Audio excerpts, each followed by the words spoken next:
왜 이날만 되면은 서면은 이상하게 다리에 힘이 풀리고 이렇게 앞이 잘 안 보이는지 참 알다가도 모를 일입니다. 예, 반갑습니다. 정식으로 오늘은 제 소개를 좀 하겠습니다. 대광교회 공식 입시 브로커 정도훈 강사입니다. 예. 제가 이렇게 소개해드린 이유가 있습니다. 예, 제가 지금 고등학교 교사를 하고 있다고 말씀드렸는데, 어느덧 4년 차입니다. 우리 속담에, 서당계 3년이면은 뭐를 한다 그러죠? 풍어를 읊죠. 서당계 3년이면 풍어를 읊고요. 식당계 3년이면 라면을 끓이고요. 그리고 교사 3년이면은 애들 입시 전형 도와줄 정도가 됩니다. 예. 아까도 제가 우리 박성환 목사님 소개를 해주셨지만, 지금 제가 지하철역으로는 상계역에 가깝고, 이제 실제로 이제 행정지번으로는 이제 중계동입니다. 중계동에 있는 재영고등학교, 지금 거기에 교목실에서 4년째 있는데, 지금 학교에서 최근에 진학상담을 좀 많이 해보고 있어요. 그래서 진학상담을 하다 보니까 아이들 이제 교목실에서 진학상담하는 케이스는 다 그겁니다. 뭐 신학계열 아니면은 기독교 학교 계열, 그 중에서 뭐 교목 추천제, 교역자 지역 추천제, 뭐 아니면 뭐 자기 추천제 뭐 이런 거 있을 때 목사님 어떻게 써야 돼요? 모르겠어요. 이러고 들고 오는 애들이 있어서 저는 입시 브로커 역할을 하고 계시고요. 저희 교목이신 조현철 목사님은 사람 낚는 어부를 하고 계십니다. 이게 무슨 말이냐? 애들 입시 원서 써주면은 네가 원서 가져온 거 내가 써줄 테니까 기도 모임 참석 좀 했으면 좋겠다. 어금니 꽉 깨물고 그래가지고 지금 재영고등학교 점심 기도 모임 놀랍게 부응했습니다. 예. 애들이 3학년 애들이 간절해졌어요. 그래가지고 많이 나옵니다. 근데 이제 제가 학교에서도 그렇지만 지금 교회에서도 제가 몇 건의 입시 상담을 실제로 지금 해줬습니다. 그래가지고 아이들한테 이제 입시 상담을 좀 해주고 그 다음에 조언을 좀 해줬는데, 여기 계신 분들 중에서 이제 고3 학부모님들 계시죠? 손 한번 이렇게 잠깐 들어주시겠어요? 예, 우리 고3 학부모님들 계실 것이고, 예, 강 건너 불구경 하듯이 지금 쳐다보고 계시는 고2 학부모님들, 예, 잠깐 손 좀 들어봐 주십시오. 고2 학부모님들, 제가 아는 분 몇 분 계십니다. 예, 남의 일이라고 생각하지 마세요. 귀덕의 자녀는 400일 남았습니다. 제가 우리 교회에서 애들한테 고문을 좀 하거든요. 그래서 얘들아, 내 얼굴 6번 더 보면 수능이다. 아이, 왜 그래? 막 그러고 애들이 짜증내는데, 지금, 예, 고1 학부모님도 혹시 계세요? 고등학교 학부모님들. 고1은 안 계시네요. 예, 근데 앉아 계신 분들 중에 우리 머리 희끗하신 권사님들, 우리 할머님들 제외하고는 남의 일 아닙니다, 이게. 예, 그런데 제가 한번 좀 여쭤볼게요, 부모님들한테. 요즘 우리 학생들이 입시 준비하기 위해서 대학교에다가 수시 모집할 때 내야 되는 게 뭐뭐 있는지 아세요? 내야 되는 거. 아시는 분들이 좀 확실히 계시는데, 이런 게 있습니다. 이게 뭐가 있냐면요. 일단, 포트폴리오라 그래서 내가 지금 짧게는 3년, 길게는 공교육 12년 동안 어떻게 공부했느냐에 대해서 증명해야 될 자료가 있어야 됩니다. 그래서 입시 포트폴리오가 있어야 되고요. 그 학교에서 대부분 원하는 게 자기소개서입니다. 그래서 줄여서 자소서라 그러는데, 그게 있어야 되고요. 성적 증명 하고 관련된 게 있어야 돼요. 이건 학교에서 떼주기 때문에 애들은 못 보고, 그 외에 이제 추천서가 많이 필요합니다. 그래서 목회자 추천서나 교사 추천서 뭐 이런 것들이 좀 있는데, 제가 최근에 우리 아이들 중에 학생들 도와주면서 작성했던 입시 자료가 하나가 있어요. 그래가지고 잠깐 좀 그걸 좀 보여드리려고 그러는데, 혹시 사진 준비됐나요? PPT. 예. 두 번째 사진인데 그거 잠깐만 보여주시겠습니까? 예. 계란으로 바위를 깰 수 있을까? 오늘 제목이 참 의미심장한데 한번 잠깐 여쭤볼게요. 계란으로 바위를 깰 수 있을까요? 한 수십 박스 던지다 보면 언젠가 깨지겠죠. 예, 그게 아니고요. 오늘 제가 이제 준비한 내용들 잘 들으시면 이게 무슨 말씀인지 이해가 좀 가실 건데, 요거 다음 코스를 한번 넘겨주시겠습니까? 지금 딱 보시면 뭐라고 써져 있죠? 좀 보이시죠? 담임교역자 추천서, 예, 담임교역자, 예, 담임 목사 말고 담임교역자입니다. 고등부 이제 담임을 하고 있기 때문에 제가 요걸 써줬는데, 이제 개인정보기 때문에 제가 일부러 실명을 가리고 제가 일부러 여기다 써놨습니다. 이제 우리 대광교회 고등부에서 출석을 하고 있는 이제 K 모양이라 그럴게요. K 모양의 이제 추천서입니다. 학교는 이제 기독교 학교 계열, 요것도 이제 밝히지 않습니다. 기독교 학교 계열의 지금 모 학과에, 이제 신학과는 아니에요. 모 학과에 추천을 냈는데, 거기 보면 이런 항목이 있습니다. 한번 볼까요? 일단은 뭐 세례 예정 이런 것도 다 있고요. 여기 보면 제 이름이랑 제 핸드폰 번호 일부러 공개해놨습니다. 이렇게 하면은 누가 또 혹시 연락을 좀 해주지 않을까 싶어서. 예, 제가 싱글이라 그렇습니다. 예. 예, 무슨 뜻인지 아시죠? 예. 자, 그리고 추천자 의견이라고 있습니다. 그래서 거기 보면은요, 제가 아무개는 뭐 이러하고 이렇습니다라고 해가지고 했는데, 사실 이게 그 학생에게 100% 써준 거는 아니고요. 제가 어저께 밤에 다시 써본 거예요. 그런데 마지막 문장은 제가 그대로 쓴 거 맞습니다. 교육자의 이름을 걸고 이 학생을 자신있게 추천합니다. 이렇게 돼 있습니다. 예, 이제 내려주셔도 됩니다. 지금 이걸 보시니까 지금 기분이 어떠세요? 뭔지 모르시겠죠? 지금 제가 이거를 작성을 하고 그러면서 아이들한테 좀 쭉 보니까 우리 아이들이 지금 대학에 가기 위해서 준비해야 될 것들이 정말 많습니다. 어떤 게 있나 아까 제가 말씀을 드렸지만 일단 자기소개서, 이거를 이제 자소서라고 하는데요, 줄여서. 이거를 인터넷에 쳐보시면 자소설이라고 검색이 됩니다. 왜 그러냐? 자기소개를 하는데 소설을 써야 돼요. 예, 그래가지고 자기가 쓰는 소설이다 그래서 자소설이라고 이야기를 합니다. 예를 들어서 이런 겁니다. 예를 들어서 저는 굉장히 성격이 밝고 활달합니다. 그래서 어디에 있든지 사람들이랑 대화하는 거 좋아합니다. 이렇게 돼 있는 거를 그냥 우리가 평소에 하듯이 그냥 솔직하게 얘기하면 이렇게 표현합니다. 저는 많이 나대고 까붑니다입니다. 근데 이렇게 쓰면 교수님들이 뭐라 그럴까요? 나대고 까보니까 자네는 나대는 학교에 가보게 이렇게 떨어뜨려요. 그러니까 이걸 어떻게 포장을 해야 되느냐. 저는 다른 사람들과 대단히 적극적으로 어울릴 수가 있으며 공동체에 큰 웃음과 활기를 줄 수 있는 에너지를 주는 사람입니다. 이렇게 포장을 해야 돼요. 예. 그럼 반대로 그런 친구들 있죠. 왜 한번 나와서 발표해보라면 그게 좀 이런 친구들 있죠. 굉장히 내성적인 친구들 어떻게 얘기해야 되느냐. 저는 내성적이라 앞에서 말을 못합니다. 그럼 면접 보러 오지 마. 못하러 말하겠어. 이러니까 이걸 또 어떻게 포장을 하느냐. 저는 굉장히 조용하고 있는 듯 없는 듯한 성격이지만 참으로 성실하기 때문에 주어진 일을 꾸준히 끈기 있게 해낼 수 있는 성격이고 교우관계 또한 원만합니다. 이렇게 써야 돼요. 이게 참 기가 막힙니다. 참 기가 막히고 코가 막힙니다. 그렇죠? 예. 근데 이것만 하는 게 아니에요. 이것만 하는 게 아니고 포트폴리오라는 걸 써야 되는데 몇 년 전에 대학교에서 입학사정관제라는 제도가 생겼어요. 그래가지고 아마 몇 번 들어보셨죠? 이게 뭐냐 하면은요. 획일화된 성적을 가지고 학생을 뽑는 건 잘못됐다. 그러니까 학생들한테 맞는 우리 대학에서 원하는 인재를 뽑기 위한 독자적인 기준을 가지고 뽑겠다고 했는데 쉽게 말해서 이거는 자기들 마음대로 그냥 뽑겠다는 겁니다. 그러니까 미치고 팔짝 뛰어요, 애들 입장에서는. 도대체 내가 당신들이 원하는 인재인 걸 어떻게 증명을 하느냐. 자료를 가져와 봐라. 자, 그러다 보니까 포트폴리오를 만들어야 됩니다. 3년간 학교 활동을 했던 건데 아까도 말씀드렸다시피 이것도 포장을 잘해야 됩니다. 아까 제가 이렇게 막 말씀드리니까 웃으셨죠. 이거 장난 아닙니다. 제가 이번에 제자 한 명 포트폴리오 써주면서 제가 그동안 30여 년간 갈고 닦았던 모든 문장 기술을 다 쓰면서 이렇게 기도했습니다. 주님, 얘가 교육자 죄짓기 합니다. 어떻게 하면 좋죠? 예. 이게 참 이거 꾸며 쓰느라 애를 썼는데, 예를 들어서 부모님이랑 놀러 갔다 왔어요. 1박 2일로. 야, 시간 되는데 놀러 갔다 오자. 어딜 가요? 야, 천안이나 갔다 오자. 그럼 천안에 갔다 왔어요. 그럼 이거 어떻게 써야 되냐? 천안에 가면서 그곳에 사는 사람들의 모습을 보고 그곳에서 있는 향토와 지리에 대한 것을 습득할 수 있는 좋은 기회가 됐습니다. 이러면서 사진을 붙여서 내야 돼요. 그리고 무슨 동아리 활동을 했다. 교회에서 예를 들어서 임원을 했다 그러면 교회 임원을 했습니다가 쓰면은 어쩌라고 이렇게 되기 때문에 교회에서 임원을 하면서 이런 부분에서 리더십을 발휘해서 문제를 해결했습니다. 이런 식으로 써가지고 한 열 몇 페이지짜리 자료를 써서 내야 돼요. 그러니까 애들 입장에서 미치죠. 이게 포트폴리오도 작성을 해야 되고요. 그 다음에 면접인데 심층 면접입니다. 어떤 식으로 면접을 보냐면요. 이제 학생이 딱 들어가면은 교수님 2분 내지 3분이 딱 앉아 계시는데 근엄하게 이렇게 물어봅니다. 자네 우리 학교에 왜 들어오려고 했나? 그러면 점수가 맞아가지고요. 그럼 나가게 이렇게 돼요. 그렇기 때문에 어떻게 해야 되냐? 이 학교의 건화 기념이 제가 추구하는 인재상과 적합하다고 생각되고 제가 가지고 있는 비전을 이 학교에서 펼치기에 참 좋다고 생각되기 때문에 뛰는 가슴을 갖고 왔습니다. 이렇게 해야 됩니다. 참 미치겠어요. 그런데 그 다음에 뭘 물어보느냐?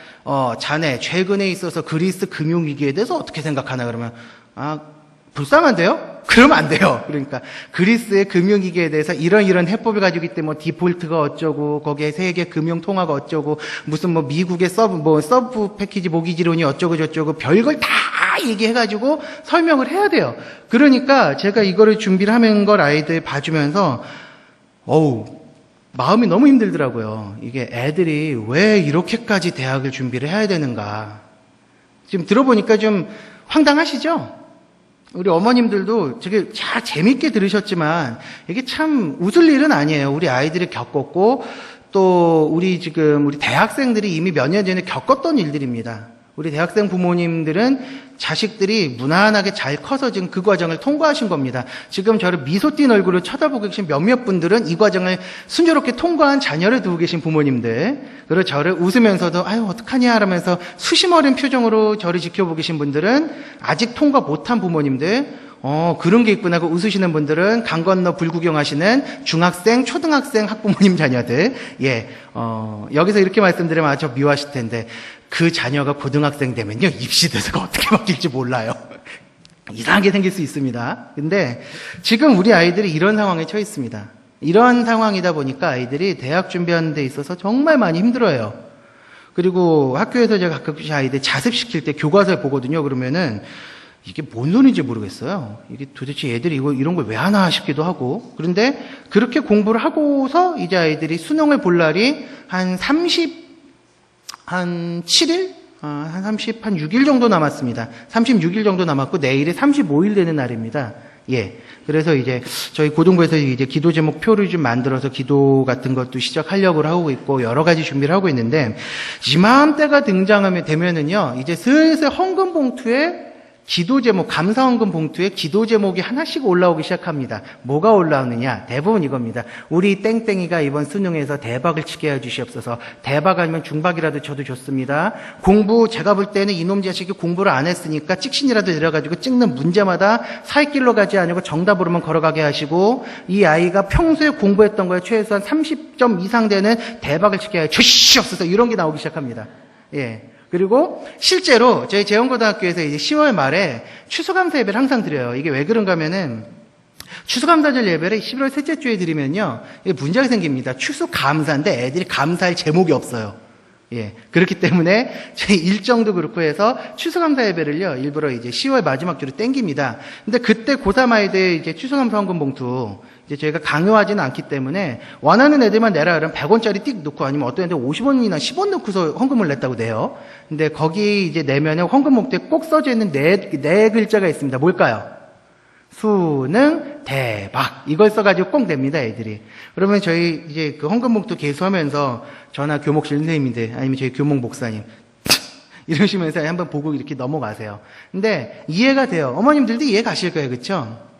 근데 요맘쯤 되면 헌금 봉투에 수능 대박이라는 얘기가 나오고, 또 한 가지가 있습니다. 플랜카드가 걸리기 시작을 해요, 바깥에. 지나다니면서 많이 보셨을 겁니다. 수능 50일 기원 발언 무슨 법회, 아니면 수능 기도회 해가지고 교회나 사찰마다 이런 게 플랜카드가 붙기 시작하고요. 삼각산 같은 데는 슬슬 사람들이 올라가서 치성을 드린 사람들이 늘어나기 시작을 합니다. 그리고 엿이 많이 팔리기 시작을 하고요. 찹쌀떡이 많이 팔리기 시작하고, 그리고 소화제도 많이 팔립니다. 왜? 먹다 체하니까. 참고로 고3 어머님들 애들 찹쌀떡 먹이지 마세요. 그거 잘못하면 먹다 얹힙니다. 그럼 답 안 나와서 수능이 졸지에 365일이 남을 수가 있어요. 그런 것도 관리해 주셔야 돼요. 그래서 우리 고3 애들 보면요, 너 수능 며칠 남았냐 그러면 실제로 저 400일 남았어 이런 애들이 있습니다.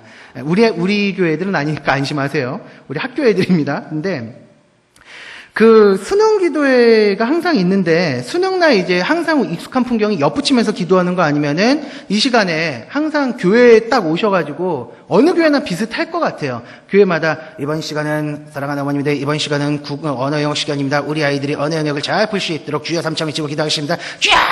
우리 아버지가 하나님께서 언어 영역에 점수를 주시옵시고, 찍는 문제마다 답길로 가게 하여 주시옵시고, 30점 주여 아버지 이놈의 자식이 언어를 공부를 못하는데, 이거 많이 하시는 거 매년 반복되는 패턴인데, 이게 혹시 이런 의문 한번 문제 제기해 보신 분들은 없으세요? 교회는 왜 해마다 매년 입시 기도회를 열까? 그리고 왜 성도들은 입시기도에서 항상 자녀들을 위해서 그 신실하신 집사님, 장로님, 권사님들이 왜 꼭 수능 때만 되면 아버지야 수능 대박을 허락하여 주시옵소서 이런 기도를 하실까? 혹시 의문을 좀 제기해 보신 분들은 안 계세요? 항상 보면은 경건한 분들이신데도 불구하고 수능 때가 딱 되면은요, 이상하게도 그분들의 신앙이 확 바뀝니다. 기복신앙으로. 그러다 보니까 무슨 영어만 뭐 그런 게 있다더라 해서 그 안 하던 새벽 기도에 성도들 숫자가 늘고요. 수능 끝나고 나면 그 다음날 새벽 기도에 숫자가 뚝 떨어집니다. 그리고 애들은 점심 기도회 때 간절히 기도를 하기 시작하고요. 애들이 갑자기 시험 기간인데 성경책 들고 교회를 나가가지고 예배를 드리기 시작을 해요. 어우 세상에. 그리고 애들이 이상하게 뭔가 밤마다 기도하는 것 같기도 하고 뭔가 하는데 이런 모습들이 우리 안에 참 많습니다. 근데 우리 교회에서 주기도문 강해를 이렇게 들어보신 분들은 아실 겁니다. 주기도문은요, 앞에 이제 처음 부분과 뒷 부분을 제외하면은 6개 혹은 7개의 간구로 나눠집니다. 기억하시죠? 6개나 7개의 간구로 나눠지는데 앞 3개의 간구는 하나님을 위한 간구입니다.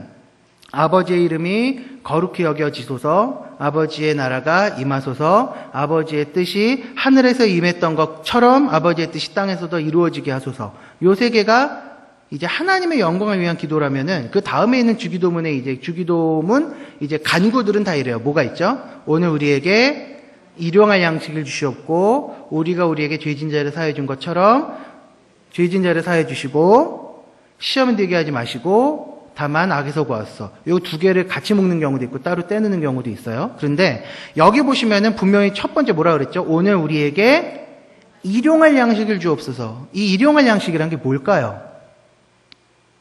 일용할 양식이란 거 영어로 daily bread입니다. 이게 뭔가 하면요, 그날 필요한 만큼 욕심 부리지 않고 하나님의 영광 가리지 않는 한도 내에서 하나님께서 우리를 먹여주시옵소서라고 하는 기도입니다. 그렇기 때문에 이 주기도문, 저희 고등부에서도 주기도문을 강의를 했었는데 이 주기도문 강의를 할 때는 항상 이제 나오는 결론이 그겁니다. 그날 필요한 것 외에는 욕심을 부리지 말고 하나님 아버지를 섬기는데 최선을 다하자라고 하면 전부 다 아멘하고 살아갑니다. 그렇게 해서 살아가고 그 말씀에 은혜를 받고 도전을 받고 살아가는데 왜 꼭 수능 때가 되면은 그렇게 했다가 갑자기 수능 대박을 외치면서 돌변하느냐, 이 문제에 대해서 한번 고민을 해봤어요.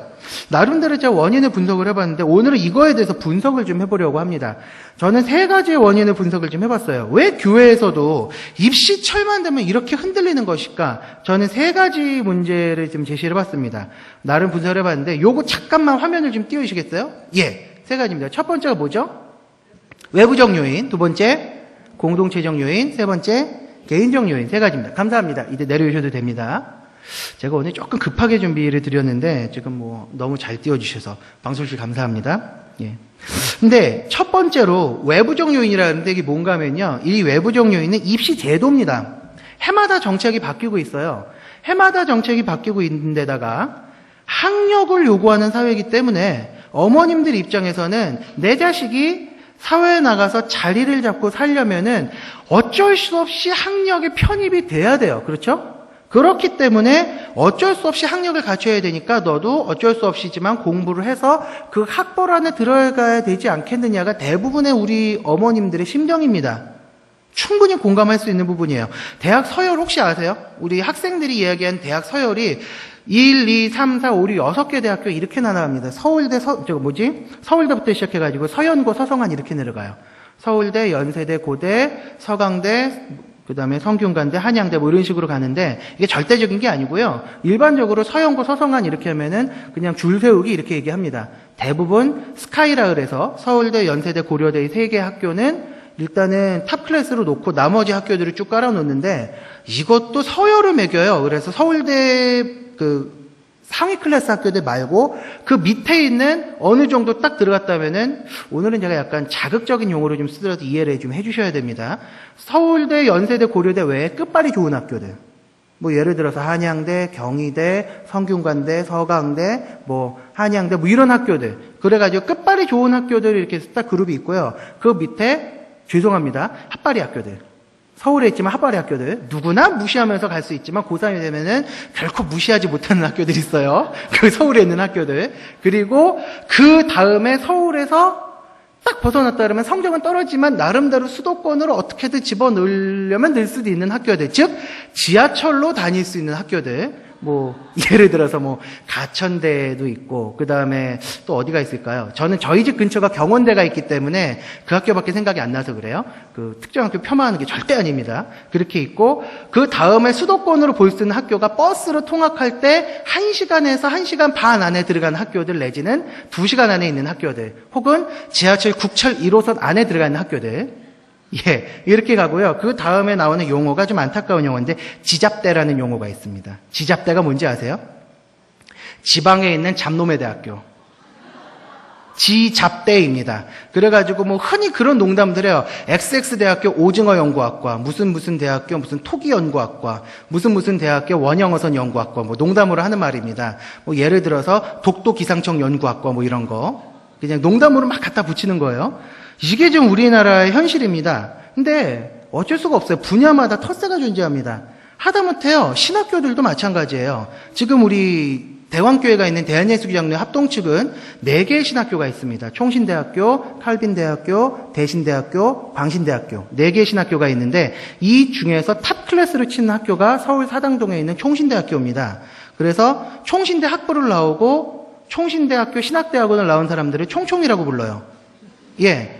지금 저희 교회 총총이 셋 있습니다. 예, 저 포함해서. 예. 그런데 신학교대도 그렇습니다. 이게 저희 교단만 그런 게 아니에요. 이 통합 측은 장로의 신학대학교가 탑 클래스고 그 외에 7개 신학교는 전부 다 지잡대 취급을 해버립니다. 그렇기 때문에 신학교 중에서도 그런 서열이 있어요. 예를 들어서 법대 그러면 어디를 치죠? 뭐 법대 그러면 옛날부터 전통적으로 고대를 쳤죠. 그럼 뭐 정경대 그러면 고대, 경상대 그러면 연대, 그 다음에 무슨 음대 그러면 무슨 뭐 이화여대, 그 다음 경희대, 무슨 한양대, 뭐 이런 식으로 다 이렇게 서열들이 있는데 그게 사회에 나가면은 파벌이 형성돼 있다 보니까 그 학교에 들어가는 건 곧 뭐가 돼요? 인맥이 됩니다. 그러다 보니까 이걸 아이들도 너무 잘 알아요. 그래서 아이들도 여기다 목숨을 걸 수밖에 없는데 이놈의 입시 정책은 매년 바뀝니다. 매년 바뀌다 보니까 교육부 장관이 갈리면 입시 정책이 바뀌고요. 그리고 정권이 바뀌면 입시 정책이 바뀝니다. 뭐 애들 가지고 장난하는 것도 아니고 뭐 쉽게 말해서 같은 이제 정치적 노선을 가지고 있는 정권이에요. 그 김대중 정권과 노무현 정권이 교체가 됐을 때 입시 정책도 한번 바뀌었어요. 노무현 정권과 이명박 정권 바뀔 때 입시 정책 또 바뀌었습니다. 다음번 대선 끝나고 나면은 분명히 대권 주자가 분명히 그런 소리 할 겁니다. 교육은 100년지대계입니다. 우리 아이들이 정말 자신들의 꿈과 재능을 펼칠 수 있는 그런 입시 제도를 만들기 위해서 입시 제도를 바꾸겠습니다. 저 욕 한 번만 하겠습니다. 바꾸긴 개뿔. 아이씨. 매년 그 소리. 그쵸? 매년 그 소리예요. 죄송합니다. 강단에서 하면 안 되는 말인데 진짜 욕이 나와요. 이거 준비하면서도 계속 이러면서 계속 준비를 했어요. 진짜. 근데 그러다 보니까 이런 것들이 너무 복합적으로 작용을 하다 보니까 불확실한 미래에 학력을 의존하려는 경향이 점점 짙어집니다. 거기다가 아직도 계급차별이 존재합니다. 뭘까요? 어느 날 우리 귀덕에 있는 사랑스러운 우리 자녀가 어느 날 엄마 잠깐 얘기 좀 해. 그래 무슨 일이야? 뭐 학교에서 무슨 일이 있었니? 그런데 얘가 갑자기 이런 소리를 합니다. 엄마 주변에 보는 사람들도 그렇고 나 노래 잘한다는데 가수로 데뷔하면 안 될까? 주변에 기획사에서 괜찮은 데서 지금 컨택트 들어와서 연습생으로 바로 받아주겠대. 뭐 유명한 기획사예요. 그런 데에서 받아주겠대. 그러면 우리 어머님도 뭐라 그러시겠어요? 그래, 정말 음란한 노래가 판치는 가요판에서 네가 좀 실력을 가지고 좋은 노래로 사람들 마음을 좀 만져주렴. 이런 부모님도 안 계세요. 거의 다 뭐라 그러냐. 얘가 미쳤나? 어디서 딴따라질이야? 공부돼! 이렇게 되죠. 이게 왜 그러느냐? 계급차별이에요. 그리고 우리가 아직도 선호하는 거 사자 직업입니다. 뭐죠? 의사, 판사, 변호사. 근데 목사는 사자 직업에 묶여요. 예, 의사, 판사, 변호사. 사자 직업을 많이 추구를 합니다. 아직도 우리가 이렇게 살다 보니까 이 외부적인 이 정말 견고한 프레임을 깰 수가 없어요. 그렇죠? 그러다 보니까 정말로 우리 부모님들 중에서는 가끔 그런 분들 계시더라고요. 우리 아이들만큼은 제대로 된 신앙교육 시키겠다 그래가지고 대안학교를 보내시는데 대안학교를 보내시는 것까지는 좋지만 그 다음 부분도 막연하다 보니까 도로 학력사회로 들어오시는 분들이 많으세요. 왜? 그 틀을 깨지를 못하겠으니까. 너무 견고합니다. 이게 첫 번째 외부적인 요인입니다. 입시 제도라는 부분. 자, 두 번째 기억하세요? 두 번째가 뭐였는지? 왜 교회가 이 시절이 되면 흔들리느냐? 공동체적인 요인인데 이건 교회의 문제입니다. 요즘 한국 교회 아주 샌드백이에요. 여기저기서 뭐 그냥 두드려 맞고 얻어 터지고 정신이 없습니다. 게다가 이번에 개봉한 그 도간이라는 영화에 보면은 그 인하학교, 그 광주 인하학교가 실화예요. 그런데 거기에다가 그 장애 아동들 성추행하고 막 이런 거에다가 그게 한 사람이 십자가 걸어놓고 뭐 장로인가 그렇대요. 그렇게 나와가지고 입으로는 하나님 아버지 할렐루야 아멘을 외치면서 아이들한테 추악한 짓을 한다고 해가지고 게다가 교회가 욕을 더 먹고 있습니다. 예. 그러다 보니까 미션 스쿨도 덩달아 욕을 먹고 있어요. 요즘 목사님, 교목 목사님들의 걱정이 지금 이만저만이 아닌데 교회가 변질된 복음을 전하다 보니까 이렇게 얻어 터지는 거예요. 예전에 제가 한번 여기 5월 달인가요? 고지론에 대해서 한번 말씀드린 적이 있었습니다. 고지론이라는 거 기억하세요? 고지론이 뭔가 하면요. 성공해라. 성공해서 높은 자리에 올라가서 하나님께 영광을 돌려드리면 하나님께서 더 큰 영광을 받으실 것이고 더 선한 영향력을 끼칠 수 있을 것이다. 그러니 악착같이 공부해가지고 성공해라. 이게 고지론입니다. 이거를 아이들한테 교회에서 계속 강조를 하고 있어요. 안타깝게도 우리 지금 보면은요, 교회에 있는 청소년 혹은 청년 사역자의 70%가 이 소리 하고 있습니다. 성공해라. 비전을 가져라. 꿈을 꿔라. 즉, 성공해라. 더 높은 자리에 올라가서 하나님의 말씀을 더 많은 사람들한테 영향력 있게 전할 수 있는 고위층이 되라. 이런 얘기를 하는 게 고지론인데, 사역자들의 70%가 아직도 비전 얘기하면 이 고지론을 이야기하고 있어요. 그러다 보니까 교회는 변질된 복음, 십자가의 복음이 아니라 예수 믿으면 가정이 잘 되고 영원히 구원받고 무슨 뭐 돈을 잘 보고 이런 소리는 하고 있고 거기다 고지론 얘기하고 있다 보니까 하나님의 영광을 위해서 출세를 하라는 겁니다. 세속적 가치관이 물든 건데 계속 이런 얘기만 하면 지루하실까 봐 잠깐 쉬어가는 타임에서 노래 한 곡 준비했습니다. 예, 제가 부른다는 게 아니고 지금 이 노래를 들어보시면요. 이게 세속의 가치관을 굉장히 잘 보여주고 있는 노래이기 때문에 준비한 겁니다. 노래 틀어주시죠.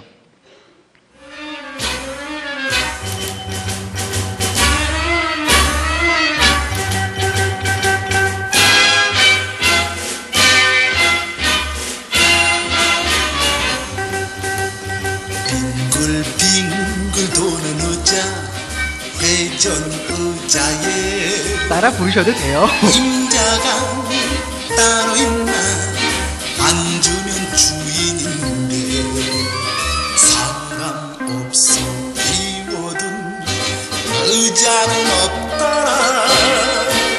사랑도 젊음도 마음까지도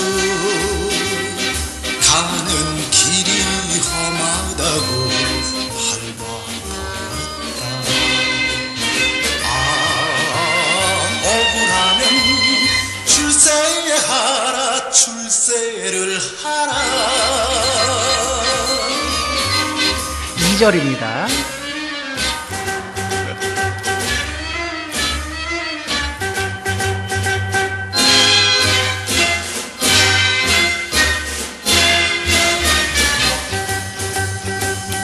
돌아가는 의자에 회전 의자에 과장이 따로 있나 앉으면 과장인데 올 때마다 앉을 자린 비어 있더라.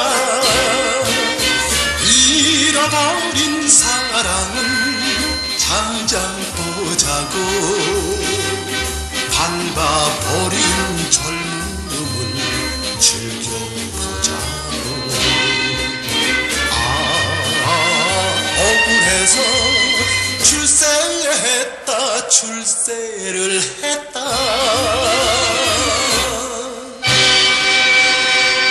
이 노래 딱 듣고서 어머 이러시는 분들은 대충 연령대가 짐작이 갑니다.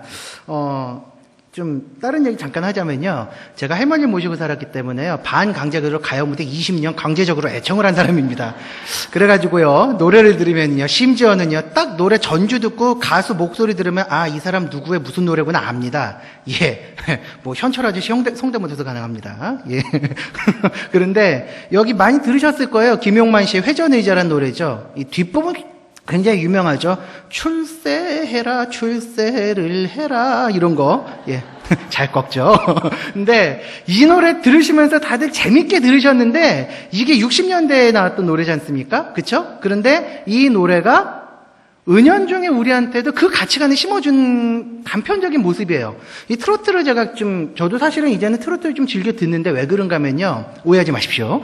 예, 트로트를 즐겨 듣는 이유는 딱 하나입니다. 그 시대의 시대상이 그대로 보여요. 트로트 같은 경우에는. 귀국선이라는 노래 아시죠? 그게 언제 나왔죠? 1948년에 나왔습니다. 한참 이제 동포들이 일본에 강제로 끌려갔던 사람들이 귀국선을 타고 돌아와요. 그러니까 노래 가사가 돌아오네 돌아오네 고향 산천 찾아서 이렇게 들어오죠. 그 트로트 가사를 보시면요. 그 사회의 가치관이 그대로 보입니다. 그대로 보여요. 그리고 요즘의 가치관이 뭘까요? 요즘 가치관이 뭘까요? 오빠 한번 믿어봐 이거예요. 예, 이것도 트로트잖아요. 이게 요즘 가치관이 그대로 담겨있는 노래라니까요. 그런데 여기 보시면은 이 가사 어떠세요? 회전의자, 빙글빙글 도는 의자, 회전의자. 옛날에는 이 의자는 중역들만 앉았었죠. 그러다 보니까 억울하면 출세를 해라 해서 2절 가서 어때요? 억울해서 출세했다 임마 이렇게 나오죠. 이게 그 당시 가치관인데 이게 안타깝게도 교회에도 그대로 들어왔습니다. 그러다 보니까 억울하면 출세해라 그래가지고 목에 힘주고 다녀라 이겁니다. 우리 보면은 또 교회에서 간증을 많이 하잖아요. 그쵸? 성공한 성도들의 간증인데 이런 간증이 주는 욕망이 뭐가 있냐면요. 딱 보면서 우리 대광교회는 그러면서 참 감사하게도 그런 면이 없는데 어떤 교회 보면 그렇습니다. 이 분처럼 이 유명한 분처럼 성공해서 하나님의 이름을 드러내면 얼마나 좋겠습니까? 보다는 그것까지만 나가도 참 아이고 참 가슴이 답답할 노릇인데 나도 성공하고 출세면 강사로 좀 뛰어다닐 수도 있겠구만 그래? 그 생각을 은연중에 할 수도 있어요. 그런데 제가 가끔 제자훈련 때 이런 얘기를 많이 합니다만 간증하는 사람들 있죠. 뭐 하나님을 극적으로 만났다 아니면 신앙의 체험을 했다. 그걸 왜 그 사람들이 간증을 하는지 아세요? 워낙에 희귀한 일이라서 간증하는 거예요. 그게. 예. 우리가 물론 이 새생명 축제 때 이런 분들을 모시지만 연예인들 같은 경우에는요. 이 세 분, 뭐 김정식 목사님, 신신의 집사님, 장국종 목사님 이분들은요. 그야말로 연예계의 그 실상을 다 아시는 분들이기 때문에 그걸 초월해서 두 분은 목회의 길로 나오셨고 한 분은 계속 연기자 생활을 하시면서 신앙생활을 하시는 거예요. 그렇기 때문에 그분들이 그걸 알기 때문에 간접적으로 전해주는 건데 우리는 은연중에 이걸 출세에 대한 욕망을 투사를 해가지고 자꾸 보는 건 아닌가라는 게 있는 거죠. 교회 안에도 이런 모습 분명히 있습니다. 그러다 보니까 교회 안에서도요. 이렇게 목사님들 중에서 박사학위 가운을 입으시고 이게 강단에 설 때 가운을 입는 전통이 있긴 있는데 그 가운을 우리 개혁주의 교회에서는요. 까만색 까만색 가운만 입는 게 우리 개혁주의 전통입니다. 그게 칼빈 목사님이 옛날에 제네바에서 목회하실 때 설교할 때 사람들이 옷에 신경 쓸까봐 일부러 그 당시 판사들이 입던 시꺼먼 법복을 입고서 강단에 쓰셨어요. 그래가지고 그 전통을 따라서 아예 성도들이 옷에 신경 쓰지 않고 설교자의 말씀에만 집중하라라는 의미로 까만색 가운을 입는 건데 요즘 우리 목사님들처럼 가운을 안 입는 이유는요. 우리 만인 제사장 모든 사람은 하나님 앞에서 평등한 성도다라는 그 원칙 때문에 안 입으시는 겁니다. 근데 간혹 어떤 교회 보면요. 목사님들이 박사학위 가운을 입으세요. 그 구별하는 법 간단합니다. 여기 선 3개 들어가 있어요. 예, 그게 박사학위 그 가운이 여기 선이 3개 들어가 있는 게 박사학위 가운이에요. 그런데 그거 입고서 목회 강단 딱 쓰십니다. 왜? 나 목회 박사학위 받은 사람이야. 이거 보여주시려고. 좀 까놓고 얘기해서 목회학 박사학위 받는 게 제일 쉽습니다. 근데 그것마저 자랑을 하는 게 교회의 모습이 돼버렸죠. 이게 공동체적 원인입니다. 교회가 입시철만 되면 흔들리는 이유. 두 번째입니다. 세 번째가 뭐라 그랬죠, 제가? 개인의 문제입니다. 내부적 요인인데 이게 뭔가면요. 이 요인이 좀 앞에 두 가지 요인이 정말 큰데 사실 이 세 번째 요인이 없으면 이 두 가지가 의외로 힘을 못 써요. 근데 세 번째 요인이 아주 크게 성도들한테서 작용을 하고 있는 겁니다. 이게 뭐냐? 한국 부모들한테 굉장히 많이 일어나는 현상이 있습니다. 아유 감사합니다. 외부적 요인, 공동체적 요인, 그리고 세 번째가 개인적 요인인데 이 한국 부모들한테 많이 일어나는 현상이 있는데 뭔가 하면요. 첫 번째 떠나보내지를 못해요. 떠나보내지 못합니다. 예, 화면 내려주세요, 이제. 감사합니다. 떠나보내지 못합니다. 이게 무슨 말인가 하면요. 자녀는, 이러면은 대부분 부모님들이 붙이는 거. 자녀는 하나님이 주신 선물. 맞죠? 이건 맞는 겁니다. 저도 집에서 어릴 때 굉장히 많이 들었던 게 동건이는 우리 집에 하나님께서 주신 선물이야. 무슨 선물이, 뭐 사람을 선물로 주셔? 그 생각을 했었거든요. 근데 자녀는 그 가정에 주신 선물인 것까지는 맞는데 선물이니까 받았으면 내 거 이렇게 됩니다. 그 다음에. 그러다 보니까 무슨 문제가 있느냐? 자식은 내 거야. 온전히 그냥 얘가 뭐라든 간섭을 해야 되고 일거수일투족을 다 봐야 돼요. 이런 농담이 있습니다. 학교를 이렇게 아침에 엄마 학교 다녀올게요. 그러면은 지역마다 아이들이 이렇게 나갈 때 인사하는 방법이 틀리대요. 일단 충청도 엄니 댕기 와요. 그러면 충청도 그리요 끝. 전라도 엄니 그리요 욕 봐라잉.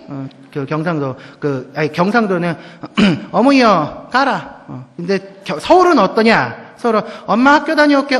그래. 갈 때 차 조심하고 길 조심하고 지나가다 낯선 아저씨 보면은 말 걸면은 말 걸고 절대 대답하지 말고 학교 가면 선생님 말씀 잘 듣고 수업 시간에 졸지 말고 떠들지 말고 그다음에 끝나면 바로 와야 된다. 끝나면 학원 가야 되거든. 그게 학원이 얼마짜리인지 모르지 너. 그거 학원 가야 되니까 가지고 세지면 엄마 그럼 밥은 야 집에서 먹어.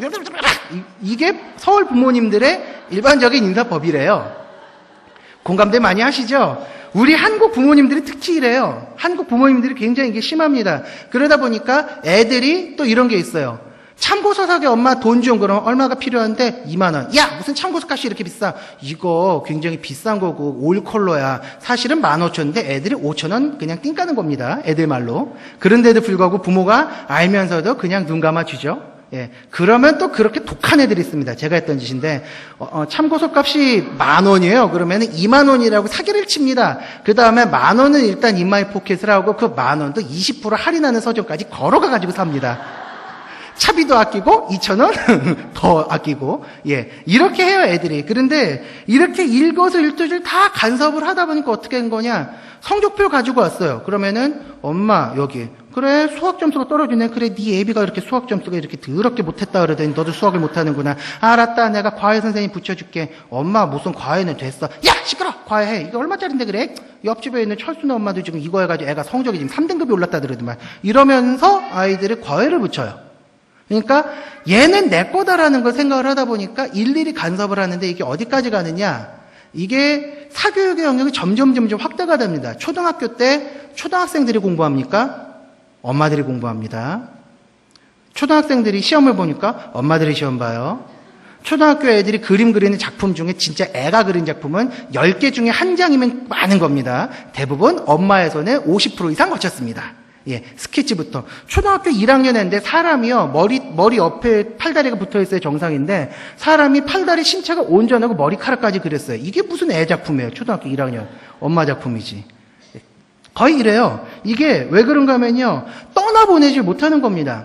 창세기 2장 24절에 이런 말씀이 있어요. 이러므로 남자가 그 부모를 떠나 둘이 한 몸으로 이룰지로다. 근데 이게 안 되다 보니까 요즘 이혼 사유 중에 뭐가 있냐면은 애가 무슨 일만 있으면은 남편이 엄마 이거 어떻게 해야 돼? 엄마 색시가 밥을 안 해줘. 엄마 뭐 해줘? 이러다 보니까 여자가 미쳤어 이래가지고 이혼하는 경우가 많대요. 왜? 놔주질 않다 보니까 자기도 붙어있으면 편하지 뭐 해가지고 자기가 돈 벌어가지고 뭐 할 생각을 안 해. 예를 들어서 집을 이사를 가야 돼요. 그럼 대출을 받으면 될 거. 엄마 이사를 가야 되는데 알았어 대출해줄게. 야 인감도장 내놔. 그러다 보니까 애가 대출하는 법도 몰라. 이게 우리 자녀들이 현실이 된 거예요. 이거 웃을 일이 아닙니다. 실제로 우리 대한민국에서 벌어지고 있는 일이에요. 자식을 어떻게 하지 못한다고요? 떠나보내는 걸 못해요. 왜? 얘는 내 거니까. 그러다 보니까 부모님들이 그 강한 소유욕에서 얘는 내 건데 내 거니까 다른 것보다 어때야 돼? 좋아야 돼. 옆집에 있는 김씨 아줌마가 구찌 명품백을 샀다 그러면 나는 최소한 백에 구찌 마크 이만한 게 붙어가지고 이게 보여줘야 돼. 그리고 옆에 있는 아줌마가 가방을 샀어. 그럼 나는 가방에 구두에 숄까지 걸쳐야 돼. 그러다 보니까 옆집에 엄마가 서울대 갔어. 그러면 우리 애는 무조건 서울에 있는 대학은 물론이고 스카이 중에 하나는 들어가야 돼. 이게 부모들의 마음입니다. 그러다 보니까 아이들이 입시 철만 되면 달달달달 볶이는 거예요. 두 번째 문제입니다.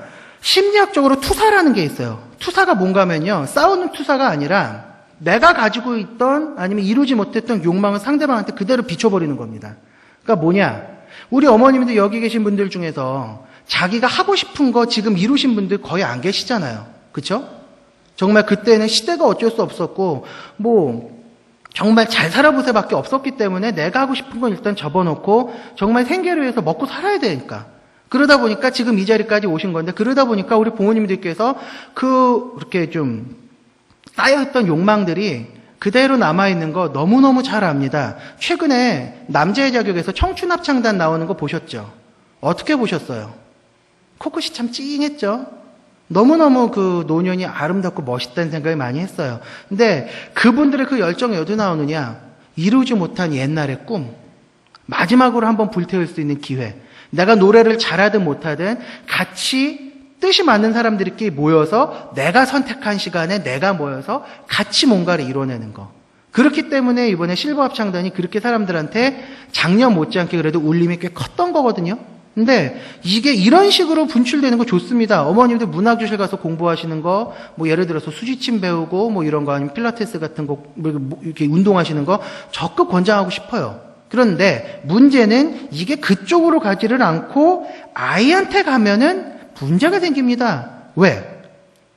이게 자식을 교육열로 이어지면 다행인데 자식을 얽어매는 도구가 돼버려요. 어떤 식으로 되느냐? 자식을 배려하지 않는 부모의 이중성이 이때 나옵니다. 야, 엄마는 말이야 옛날에 이렇게 했었어. 그런데 너 얼마나 좋은 시대에 사니? 그러니까 열심히 해까지 나오면 좋아요. 그런데 같은 말도 계속 들으면 어떻다? 지겹다. 거기에다가 한국 사람 특성, 보태기가 추가가 됩니다. 그냥 옛날에 엄마는 공부를 참 하기 힘들었다 해서 엄마는 공부를 할 기회가 없었을 뿐더러 학교를 갈 때 십리길을 걸어 다녔다 해서 이게 역사적 사실인데 한 가지씩 추가가 돼요. 호랑이를 만난 사건이 추가가 되고 거기에서 고무신이 뚫어져가지고 고무신을 벗고서 가면서 맨발에 피가 났던 사건이 하나 과장돼서 추가가 되고 이러면서 아이를 막 갈구기 시작을 하죠. 그 다음에 항상 나오는 결론. 얘놈 새끼야, 너는 얼마나 좋은 시대에 살고 있는데 너 이따위로밖에 공부를 안 해? 이 새끼야. 아유, 저거 머리 누굴 닮아가지고. 그러면 그때 부부싸움이 시작합니다. 뭐? 당신 집 나보고 그런 소리야? 아유, 누가 틀린 말 했어요? 아유, 참나, 나 공부는 이렇게 안 했다고. 이러면서 싸우기 시작을 하죠. 투사가 가정 불화로 이어지는 케이스입니다. 또 하나. 너는 반드시 변호사가 돼야 된다. 변호사가 되면 얼마나 먹고 살기 좋은지 아니? 그 수임 받아가지고 수임률도 그렇고 가만히 앉아서 그냥 공부하는 게 얼마나 좋은데 애들에 따라서는요 가만히 공부하는 거 미치는 애들이 있습니다. 엉덩이를 탁 붙이고 앉아서 책 들여다보는 거 잘하는 애들도 있지만 이 아이들은 그냥 무조건 밖에 나가서 이렇게 뛰는 애들이 필요해요. 그러니까 체질상 비즈니스가 많은 애들이 있습니다. 이런 애들을 비즈니스 쪽으로 밀어주면 얘들은 영업사원에서 실적률 1위가 되는 거 시간 문제입니다. 그런데 이런 아이들한테 판검사 돼보라 그러세요. 미칩니다. 그런데 부모님들이 그렇게 해요. 왜? 내가 그때 굉장히 괜찮았던 직업이 그거였으니까 너도 그거 해야 돼.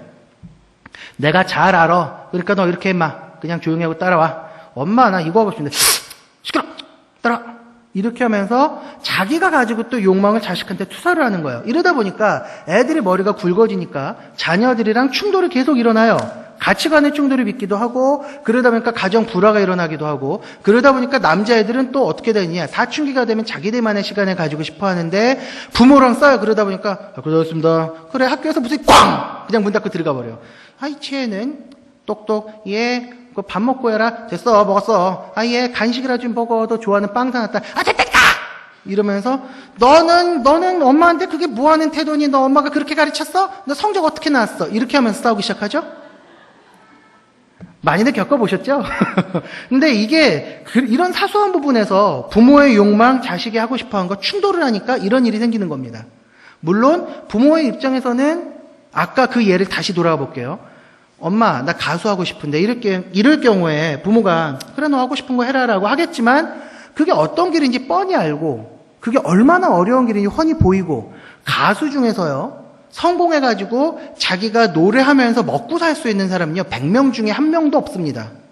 우리가 뭐 슈퍼스타 K 같은 거 요즘 많이 보시잖아요. 거기에 보면 그 오디션에서 선발돼가지고 최종까지 올라간 사람, 뭐 어머님들도 아실 만한 무슨 뭐 허각, 뭐 아니면 존박, 뭐 강승윤 이런 친구들이요 수십만 대 1의 경쟁률 뚫고 올라온 친구들이에요. 전국에서 오디션 봤을 때 노래 딱 들어서 나가세요. 노래 딱 들어서 너는 박자 너무 멋진 나가 이런 식으로 해가지고 딱 떨어뜨리고 수십만 명 중에서 수만 명, 수천 명, 수백 명으로 해가지고 최종 열 몇 명 해가지고 다 봤잖아요 오디션으로. 그렇게 해가지고 붙은 아이들이기 때문에 그 아이들은 특별한 아이들인데 그 친구들도 그렇게 해가지고 한 번에 그 자리로 올라갔지만 성공한 아이들이 드물어요. 그 슈퍼스타 K 이번에 말고 저번에 했던 친구 중에 서인국이라는 친구 아시죠? 지금 그렇게 대박 못 칩니다. 그렇게 막 대박은 못 치지만 그래도 슈퍼스타 K의 그 힘이 있기 때문에 어느 정도 인기몰이는 좀 하고 있긴 해요. 그런데 그렇게 막 탑 클래스에 못 올라갑니다. 소녀시대 아이들 그 9명의 그 어린 처자들 그 친구들이 지금 그 자리에 서기까지요. 어떤 친구는 연습생은 7년을 했어요.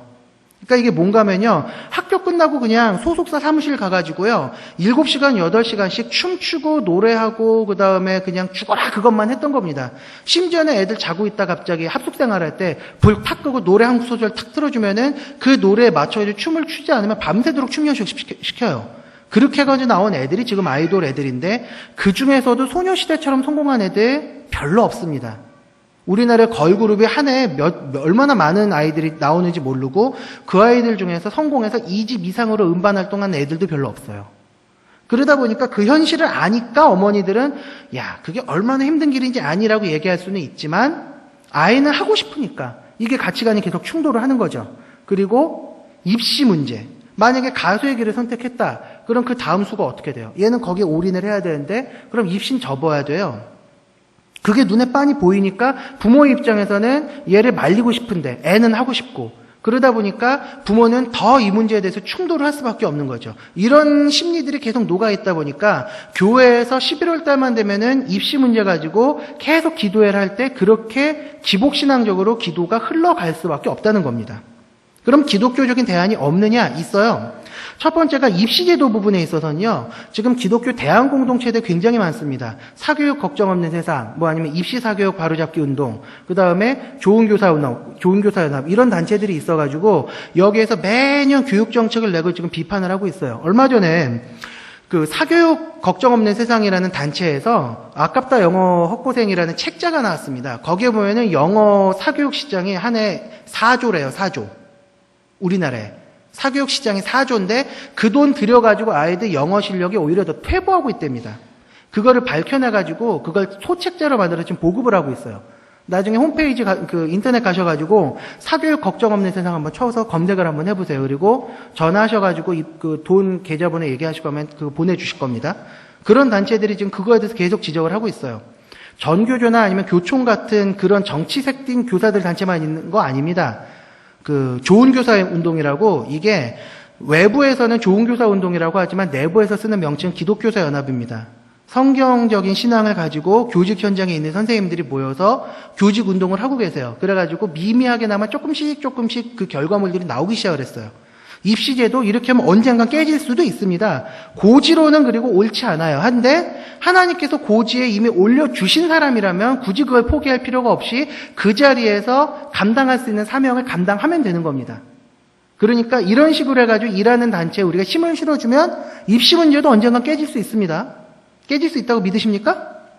깨질 수 있어요. 아멘이 잘 안 나오시는데. 예, 실감이 안 나죠. 우리 입장에서 물론. 그리고 두 번째, 교회 문제. 교회가 복음을 제대로 선포하고 수능 기도회를 바꾸면 그거 가능합니다. 저는 개인적으로 그런 지금 꿈이 있는 게 올해 수능 기도회는 지금 좀 바꿨으면 좋겠어요. 그런 식으로. 아이들 그 시간에 언어 영역 시간에 주여 언어 영역 정답으로만 가게 주시옵시고 30점 플러스 알파 이 기도가 아니라 그 시간에 아이에게 지혜를 주시고 그동안 12년간 공부할 수 있도록 무탈하게 수능시험장 걸어갈 수 있게 해주시면 감사하고 이 땅의 교육 고통에 대해서 고민하고 이 땅의 교육을 회복시켜달라는 그 찢어지는 마음으로 함께 기도하는 모임으로 좀 바뀌었으면 좋겠어요. 그리고 그렇게 했으면 좋겠다고 목사님들한테 계속 지금 제가 말씀을 좀 드리고는 있는데 이런 식으로 해서 이 고지론도 교회 안에서 깰 수 있습니다. 복음으로 가면 돼요. 한국교회가 욕먹는 이유 간단합니다. 복음이 아니라 권력을 움켜잡기 때문에 그런데 권력을 잡았던 손을 놓고 다시 성경을 잡으면 교회는 욕먹지 않습니다. 예, 지금처럼 욕먹진 않는다는 얘기예요. 원래 예수님 오실 때까지 우리는 욕먹고 살아야 되는 사람들이에요. 무병장수할 겁니다. 욕먹고 사니까. 왜? 원래 세상은 복음을 싫어하거든요. 그런데 이런 식으로 욕먹는 건 이제 안 먹어도 된다는 거죠. 몸만 잡으면? 복음만 잡으면. 입시 문제도 공동체적으로는 그렇게 해서 해결할 수 있어요. 그리고 세 번째, 개인적인 문제. 떠나보내는 연습 필요합니다. 아이한테 그래 네 뜻대로 해봐라. 그 대신 결과는 네가 책임지렴 하고 선을 좀 그어주는 거. 이거 지금부터 연습하셔야 됩니다. 여기 있는 특별히 고등학생 부모 두신 우리 부모님들 상실감 크실 거예요. 기껏 죽을 똥 싸고 애를 키워놨더니 이놈 새끼가 말도 안 들어먹고 그냥 그리고 지 하고 싶은 대로 하고 그러시죠. 그런데 자기 하고 싶은 대로 하고 결과에까지 책임질 줄 알도록 훈련을 시키셔야 됩니다. 왜? 짧게는 몇 달 뒤, 길게는 어림잡아도 한 2년 뒤면 이 아이들 내 품을 떠나서 사회인이 돼요. 이미 주민등록증 나왔죠. 예, 그러면은 이 아이들은 심지어는 결혼조차도 이제 부모의 동의가 필요 없어요. 그러면은 이 아이들은 자기 뜻대로 뭔가를 할 수 있는데 이제부터는 이 아이들 자립심을 키워줘야 된다는 거죠. 대학교 가서 아이들 공부 못합니다. 왜? 그냥 해라 네 이것만 하다 보니까 알아서 책 읽고 레포트 써오세요, 서평 써오세요, 소논문 써오세요. 못해요, 애들이. 수동적이 되다 보니까 그 간단한 걸 못합니다. 그렇기 때문에 지금부터 사소한 부분에서라도 자녀의 뜻을 존중하고 선을 긋고 책임을 지게 해주고 그 대신 하나님께 우리가 그거만큼 더 무릎 꿇고 기도하는 연습이 필요합니다. 이건 부모님들이 하셔야 될 부분이에요. 하나님께 기도하고 매달릴 때 이 자식이 바른 길을 갈 수 있을 것이다라는 믿음을 가지고 내어놓는 연습을 좀 하셔야 됩니다. 만약에 제가 여기까지 딱 하고서 오늘 강의 마치겠습니다 하시면은 박수들은 쳐주시겠지만 속으로 그 소리 할 겁니다. 근데 말이 쉽지 이게 가능해? 이게 말이 쉽죠? 가능하다고 보세요? 그래서 마지막으로 성경의 예를 좀 제가 찾아가지고 왔는데 오늘 우리 성도님들 읽으셨던 본문이 어디세요? 역사서입니다. 사무엘상 다윗. 이거 정말 유명한 본문이죠. 저는 참 역사서를 정말 좋아합니다. 역사서만큼 역동적인 책은 없는 것 같아요. 그리고 우리한테 도전을 줄 내용들이 정말 무궁무진하게 널려 있는 그 내용인데 그 중에서 특별히 다윗에 대한 내용을 골라봤어요. 지금 우리 현실에서 지금 제가 막 거의 1시간까지만 떠들었던 이야기들이요. 계란으로 바위 치는 거랑 똑같습니다. 제가 교육직부 장관도 아니에요. 전교조 같이 힘이 있고 무슨 아주 파워풀한 단체도 아니에요. 지금 전교조가 얼마나 힘이 있나 하면요. 전교조 때문에 기독교들 예배들 다 없어졌어요, 지금. 예. 전교조 있는 학교에서 그것도 아이들 인권 침해라 그래가지고 경기도에 있는 학교들 예배 다 파탄 났고요. 종교숙 다 파탄 났고요. 그 다음에 아이들한테 교모 목사님들 잘못했다면 인권 침해했다고 학교에서 잘립니다, 지금. 난리 났어요. 굉장히 힘 있는 단체예요, 전교조가. 근데 지금 서울도 어떻게 될지 모르겠어서 관망하고 기도하고 있는 중인데 제가 그 단체에 있으면 힘이 좀 있어요. 근데 그런 단체에 있는 것도 아니에요. 그런데 이렇게 원론적인 얘기를 제가 계속 얘기한다고 해서 이게 이루어질 거라고 믿지는 않으실 겁니다. 그냥 도전은 받을 수 있겠구나라고 생각하실 건데 그렇기 때문에 계란으로 바위를 쳤더니 바위가 박살났다라는 걸 보여준 인물 한 사람이 필요합니다. 그래서 제가 가지고 나온 게 다윗이에요. 우리 어머니도 이렇게 기도하시죠. 우리 아이가 사무엘 같은 아이, 다윗 같은 아이가 되게 해달라고 기도 많이 하실 겁니다. 근데 다윗이 어떤 사람인지 아세요? 앞으로 제가 이거 말씀드리면 다윗 같은 아이가 되게 해달라고 하실 기도 못 하실 겁니다. 왜냐? 다윗이 어땠냐면요. 첫 번째 집안으로 우리가 생각하는 다윗은요. 어때요? 일단 하나님의 마음에 합한 자라고 칭찬 들었던 사람입니다. 그렇죠? 그리고 왕이 됐어요. 40년간 통치했어요. 그리고 이스라엘을 가장 빛나는 자리에 올려놓은 사람입니다. 그리고 예수님의 육신의 조상 그 계보에 올라가 있는 굉장히 영예로운 인물이에요. 예수님이 누구의 자손으로 오셨다 그래요? 다윗의 자손으로 오셨다 그러시잖아요. 그런데 다윗이 실제로 어땠냐? 사무엘상 16장을 성도님들 읽어보시면요. 사무엘이 기름 부으러 그 이새의 집에 왔는데 다윗은 없어요. 왜? 야 막둥아 나가서 양이나 쳐라. 이렇게 천덕꾸러기 신세가 되고 집에서 이름도 잘 안 불렸어요. 다윗이란 이름이 등장했던 거는 16장에서 사무엘이 그 막내를 봤을 때 용모가 붉고 아름다웠다, 기름을 부었다. 이때 다윗이라는 이름이 처음 등장하거든요. 이게 무슨 말이냐? 그 집에서 다윗은 존재감이 없었다는 뜻입니다. 천덕꾸러기예요. 그게 다윗입니다. 두 번째, 골리앗을 죽였습니다. 그것도 아주 혈기방장해가지고 여호와의 이름으로 나가서 골리앗을 때려 죽였어요. 이 본문. 그랬는데 그다음 무슨 일이 생겼어요? 골리앗을 딱 죽이고 났더니 사울을 그 당시 왕 권력자는 다윗을 자기의 정치적인 정적으로 생각하고서 암살 시도를 하기 시작하죠. 블레셋은 저놈의 새끼 잡히기만 해봐 이러고 이를 갈죠. 백성들 중에서도 전 비렁뱅이에요 이러고 비웃기 시작하죠. 이러다 보니까 도망자가 됐어요. 나이 30이 될 때까지 정착을 못하고 계속 떠돌아다녔습니다. 결혼도 못하고 결혼했다 쫓겨나기도 하고 이랬겠지만 그리고 자신의 뜻을 제대로 펴지 못했었고 왕이 될 때 이스라엘에서 전체에서 왕을 추대한 것도 아니에요. 유다 지파에서 우리 지파 사람이니까 왕으로 삼겠소라고 헤브론에서 다윗을 왕으로 택해서 7년간 통치를 합니다. 그때 이스라엘 왕은 2명이었어요. 다윗과 이스보셋 맞나요? 예. 제가 지금 확인을 제대로 못했는데 두 사람이에요. 사울의 계열이 아직도 10지파에서는 추대를 그대로 하고 있었기 때문에 다윗 쪽이랑 사윗 가문이랑 전쟁을 해가지고 다윗이 이긴 연후에야 나머지 10지파들이 그러면 우리도 다윗을 왕으로 인정하겠다라고 인정을 해줬기 때문에 33년을 더 왕을 했었던 거지, 다윗이 그렇게 처음부터 왕으로 잘 나갔고 인정받던 사람 아닙니다. 그리고 자신의 실수 때문에 말년이 너무 처참했어요. 인구조사하겠다고 설치다가 하나님께서 치시는 바람에 역병이 3일간 나라를 치는 벌을 받았었죠. 그 다음에 밧세바를 취했던 그 사건 때문에 하나님께서 그 집안에 풍비박산 내셨습니다. 무슨 사건인지 아시죠? 압살롬의 반역.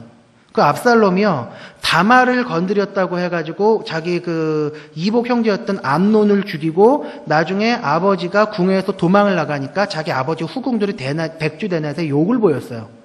그렇게 하면서 폐륜을 저질렀습니다. 그걸로 집안이 웃음거리가 되고 다 뒤집어졌어요. 그런 일 때문에 말년이 너무나 불행했던 사람입니다. 그런데도 다윗처럼 우리 아이가 살게 해달라고 기도가 나오세요? 그런데 다윗처럼 살게 해달라는 기도를 우리가 할 수 있는 이유는 딱 하나입니다. 다윗은요, 계란으로 바위를 계속 쳤던 사람인데 결국 그 다윗이라는 인물이 던졌던 계란이 바위를 부셔버리고 말았습니다. 본문을 한번 잠깐 보실까요? 여기 보면은요, 39절에 다윗이 칼을 군복위에 차고도 익숙하지 못함으로 시험적으로 걸어보았다라는 말이 있어요. 이거는 무슨 말이냐? 사울이 다윗이 싸우겠다 그러니까 군복을 줬습니다. 군복을 줬는데 그 군복을 입어보니까 자기한테 맞지를 않아요. 상식적으로 군복 입고 갑주를 걸치고 투구까지 입고서 칼 들고 나가서 싸워야지 정상인데 얘는 군복을 다 벗어버리고 평상복으로 나갔어요. 평상복으로 나가면 안 돼요. 상식적으로 불가능해요. 야, 골리앗은 전쟁 기계다, 야. 얼마나 많은 싸움에서 수많은 사람들이 죽였던 인물인데. 아니요, 저 할 수 있어요. 하나님께서 함께 계시잖아요. 그리고 조약돌 하나 가지고 골리앗을 때려 눕혔습니다. 칼이 없었기 때문에 골리앗이 차고 있던 칼을 뽑아서 골리앗의 목을 쳤거든요. 다른 사람들은 상식적으로 생각할 때 불가능하다고 생각을 했습니다. 그리고 전쟁 기계였던 골리앗이에요. 그런데 다윗이 해냈습니다. 뭘로요? 조약돌 하나로요? 아니요. 하나님의 이름으로 나갔습니다. 하나님의 이름으로 그 당시 전쟁의 패러다임을 깼어요. 여호와께서 함께 하시기 때문에 여호와를 욕보인 너를 내가 반드시 잡고 말겠다. 그거 하나 가지고 나갔더니 하나님께서 계란이 바위를 박살나게 해주셨습니다. 계란입니다. 타조알 아니에요. 계란이에요. 성경은 우리한테 불가능한 걸 말하는 책입니다. 그런데 그 불가능해 보이는 것들이 성령의 능력을 힘입고 세상에 나가면 불가능이 가능으로 바뀝니다. 그리스도인의 생존 법칙이 뭔지 아세요? 그리스도인의 생존 법칙은 은혜입니다.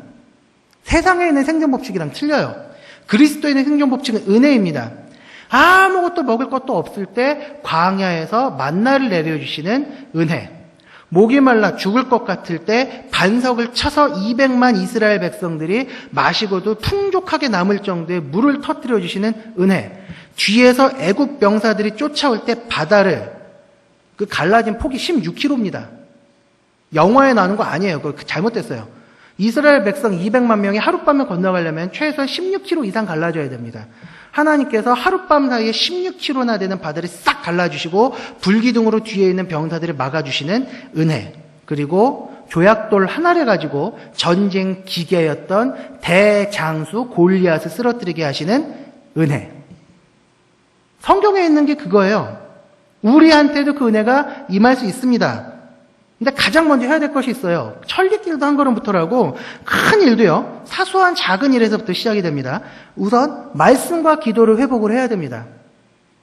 우리가 먼저 하나님 말씀 앞에 바로 서 있지 않으면 자녀를 절대 양육할 수도 없고 세상에서 입시전쟁에서 휘둘리는 거 그대로 휩쓸려 갈 수밖에 없어요. 말씀의 뿌리를 깊이 받고 하나님만 의지하고 나가는 그 깊은 영성이 필요합니다. 그리고 하나님의 뜻에 계속 비춰오는 게 필요해요. 하나님 지금 저놈 새끼라고 욕하는 거 맞나요? 야, 밥 먹어라. 엄마 학교 갔다 오늘 학원 안 가면 안 돼? 학원 갔다 와야지 왜? 이런 일이 있어. 이런 일이 있고 오늘 또 교회에서 무슨 일이 있어. 얘는 주님 학원에 먼저 가게 하는 게 나을까요? 교회를 먼저 보내는 게 나을까요? 수시로 하나님께 물어보는 게 필요합니다. 미국에서 WWJD라는 운동이 있었어요. 이게 뭔가 하면요. What would Jesus do라고 앞글자를 딴 건데 쉽게 말해 이겁니다. 예수님이라면 어떻게 하실까라는 운동이에요. 이게 굉장히 많이 퍼져나가가지고요. 옷에도 WWJD, 팔찌도 WWJD, 시계도 WWJD, 모자도 WWJD. 이게 상품이 굉장히 많이 팔렸고 지금도 팔리고 있는데 저도 똑같이 말씀드리고 싶습니다. 내 자식에게 내 욕망을 투사하고자 하는 그런 마음이 생길 때, 아니면 세상의 가치관에 내가 막 흔들리려고 할 때, 그때 물어보세요. 예수님이라면 이 상황에서 어떻게 하실까? 만약에 예수님이 부모라면은 이 아이를 어떻게 키우셨을까? 이 상황에서 예수님은 어떤 답을 내리셨을까? 수시로 물어보세요. 자식은요, 여러분들의 자녀는 하나님께서 선물로 주신 게 맞지만 자식은 그 자신의 인생길을 걸어갑니다. 우리가 대신 걸어가 줄 수도 없어요. 하나님께서 그 아이에게 주신 길, 우리 자녀에게 주신 길은요, 내가 걸어갔던 길과는 전혀 다른 길입니다. 이거를 인정하지 못한다면 결코 자녀를 하나님께서 원하시는 모습으로 키울 수가 없어요. 그리고 당장 대학에 가더라도 이 아이가 자기가 하고자 하는 일을 스스로 할 수 없게 만들 겁니다. 이제 기도 제목 하나만 드리고 좀 마치려고 합니다. 이제 우리 기도 제목이요, 하나님 성공하게 해주십시오가 아니었으면 좋겠어요. 우리부터라도. 세상의 역사는요, 성공하는 사람들 1%에서 이루어지는 것 같지만 그 뒤에서 그 사람을 받쳐주던 99%가 이뤄낸 것이지 1%가 이뤄낸 역사가 아닙니다. 우리 눈에 볼 때 1%가 커 보여서 그럴 뿐이에요. 하나님, 이 아이가 하나님께서 원하시는 길로 가게 해주십시오. 하나님, 이 아이가 하나님께서 부르시고 세우시는 바로 그 자리에 서게 해주십시오. 하나님, 수능 당일날 우리가 드릴 기도 제목도 이 땅의 교육을 받고 싶시오. 이게 뭐 하는 짓거리입니까? 우리 아이들이 왜 이런 시험장에서 청춘을 썩게 만들어야 합니까? 하나님, 병들어 신음하는 교육고통이라는 표현을 씁니다. 이게 그 장로신학대학교 박상진 교수님의 표현인데 적합한 표현 같아요. 교육이 고통에 신음하고 있어요. 이 교육고통을 하나님의 은혜로 치유해 주십시오. 먼저 기도했으면 좋겠습니다. 잠깐 우리 좀 눈을 좀 감아볼까요?